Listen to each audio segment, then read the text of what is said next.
वर्तमान समय सबुठु बड़ खबर 60 नंबर जातीय राजपथ बस्ता थाना निकटवर्ती रास्तार एक बड़ धरणर दुर्घटना होती।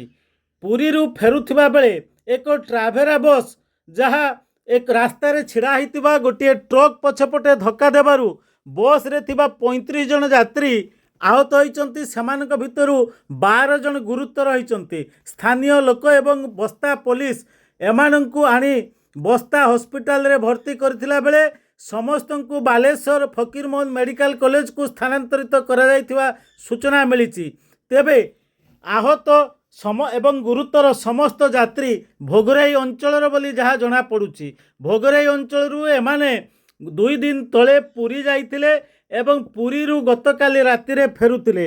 एक ट्राभेरा बस रे 35 जन यात्री से माने फेरुथला बेले राति पाखापाखि 4:30 बेले 60 नंबर जातीय राजपथर बस्ता निकटवर्ती एक स्थान रे से माने रास्तार पूर्वर छिड़ा होता एक ट्रक पछपटे आसी धक्का देइतिले।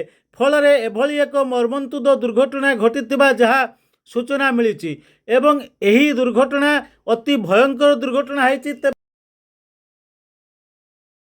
एमाने 35 जन यात्री गुरुतर होइथिबा जहाँ सूचना मिलुछि। तेबे मृतकों संख्या वर्तमान जना पड़ी नाही।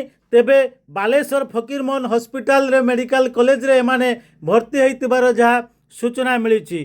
तेबे यह एक गुरुत्वपूर्ण घटना। पुरी फेरुथला बेले एक ट्राभेरा बस बस्ता निकटर दुर्घटना होई 35 जन आहत होइचंती एवं 12 जन गुरुतर।